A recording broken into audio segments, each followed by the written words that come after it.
Hey there! In this video I'm going to show you how I made this jig to help make cuts for splines in mitered joints, for example in a picture frame. Let me show you how I made it. I'll start by saying that I didn't design this jig. I was inspired to make this by Make Something on YouTube, and I'll put a link to his video in the description below. To begin the build, I measured my table saw fence to determine how much 3/4 inch plywood I would need. My fence is about 2.5 inches tall and 3 inches wide, and I designed the jig to be 14 inches long, and that was just to fit with the amount of plywood that I had available. Anywhere between 12 and 16 would be fine.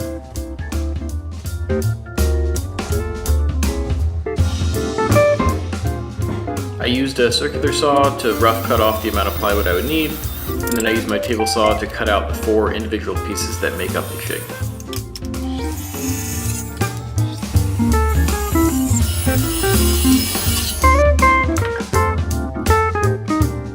I cut the side runners of the jig slightly shorter than my fence, so I had to shim them up before gluing the top piece on. I secured the pieces temporarily with some brad nails, but then followed up with some screws for added stability.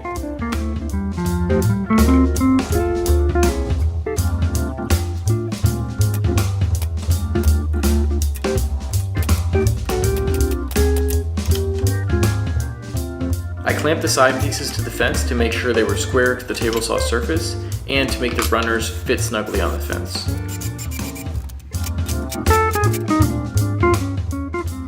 I cut a small leftover scrap of plywood that would form the support structure on the front surface of the jig with a 45-degree angle, mostly for decorative purposes. To assemble the front face of the jig, I used an old 45-degree drafting triangle that I had lying around. I taped it to the front of the jig using a speed square to get the angle just right. I installed the support pieces with glue and brad nails.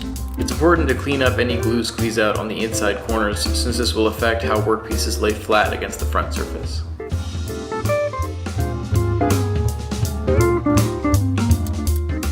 Next, I glued the front surface to the runners and also secured it with brad nails.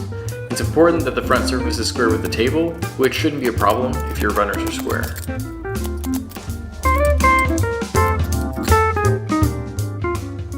I used some paste wax on the surfaces where the jig contacts the fence and the saw to help cut down on friction, because my fit was pretty snug.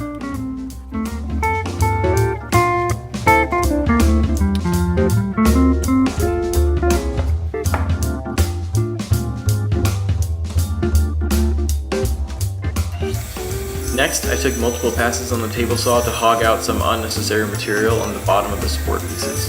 This is mostly to help with visibility when lining up a cut. At this point, the jig is done.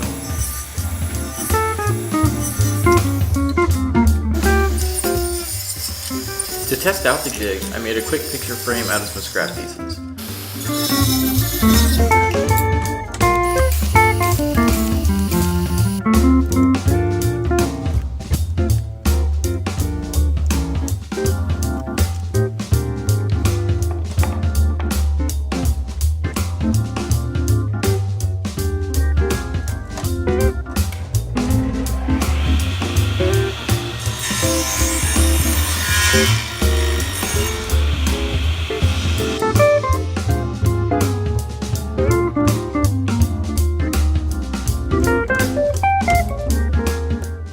The splines I used were actually the shims that I used earlier, since they happen to be the right thickness.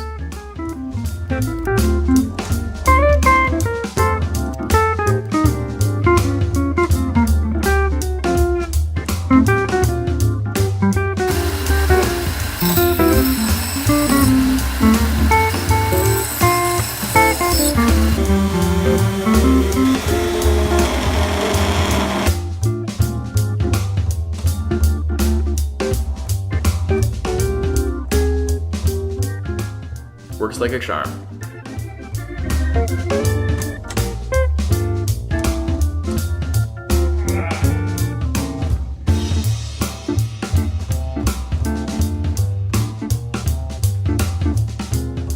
Thanks for watching.